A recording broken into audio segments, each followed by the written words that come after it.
تیل اور گیس کے معاملات میں آج دنیا جوجھ رہی ہے. صرف یہ انڈینز کا مسئلہ نہیں ہے، تقریباً دنیا کا. اور آپ کو اندازہ ہونا چاہیے یہ جو جنگ چل رہی ہے امریکہ، ایران، اسرائیل کے بیچ میں، سب کو خبر ہے تقریباً. آج انٹرنیٹ سے سب لگے ہوئے ہیں اور خبریں لیتے رہتے ہیں. ایران کے پاس ایک ہرمز اسٹریٹ ہے جس سے سارے شپس گزرتے ہیں. دنیا وہاں سے اپنے تیل اور گیس اور فرٹیلائزر کی کھپت کرتی ہے، لیتی ہے، دیتی ہے.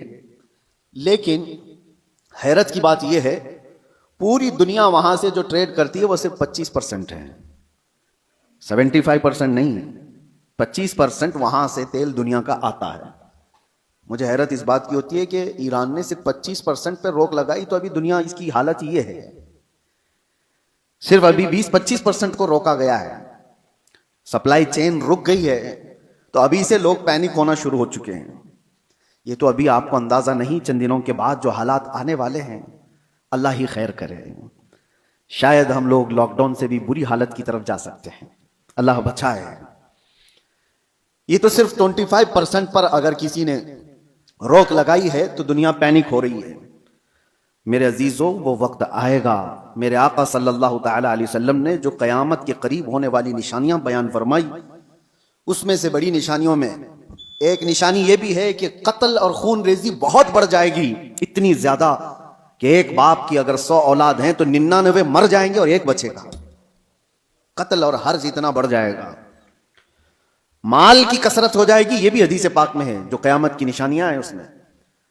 اور یہ جو حالات ہیں، ابھی کسی نے ایک حدیث بھی سوشل میڈیا پر نشر کر کے بہت وائرل کیا تھا، اس پر بھی میں آپ سے گفتگو کروں. ایک حدیث ملتی ہے، اذا رأیتم عمود احمر قبل المشرق، جب ایسٹ کی طرف سے، اب یہ تو ایریا پورا مڈل ایسٹ ہی ہے، مشرق کی طرف سے تم آگ کا ستون دیکھو تو حضور فرماتے ہیں فَادَّخِرُوا طَعَامَ سَنَتِكُمْ، تو اپنے ایک سال کا کھانا جمع کر لو. اور اس میں حدیث میں یہ بھی کہا گیا ہے اذا رأیتم عمود احمر، عمود نار احمر، ایسا حدیث کے الفاظ ہیں، فی شہر رمضان. حدیث میں یہ ملتا ہے کہ رمضان کے مہینے میں جب مشرق کی طرف تم آگ اگلتی ہوئی دیکھو تو اپنے سال بھر کا کھانا پانی جمع کر لو. اب ایک طرح سے اس حدیث پر جو کلام ہے وہ بھی میں عرض کر دوں.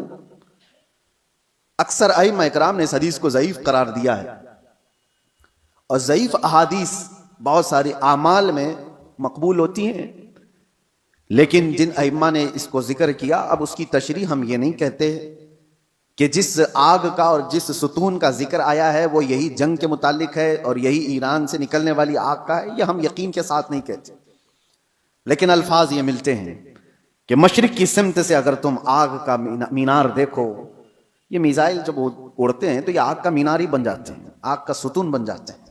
بہرحال بہت ساری علامات ایسی ہیں میرے عزیزوں جس سے یہ اندازہ تو ہے کہ یہ آپس میں دنیا کو تباہ کریں گے، یہ طاقتیں ٹکرائیں گی اور دنیا کو تباہ کریں گے. عام لوگوں کی موت کثرت سے ہوگی، بڑے لوگ اپنی اپنی سیکیورٹی اور اپنی حفاظت کا انتظام کر کے بیٹھے ہوں گے. عام انسانوں کو مرنے کے لیے چھوڑ دیا جائے گا. جنگوں میں سب کی تباہی ہے. کہنے کو تو امریکہ کل اعلان کر دے گا کہ ہم جیت گئے. جیت کس بات کی ہے؟ کیا انسانوں کے ہزاروں قتل کے بعد کوئی جیتتا ہے؟ ادھر بھی قتل، ادھر بھی قتل، اور انسانوں کی موت کے بعد ونر کس کو کہا جاتا ہے؟ یہ تو صرف اور صرف اپنے نفس کو بڑا بنانے کا ایک ذریعہ ہے، باقی جیت کسی کی نہیں ہوتی جنگوں میں.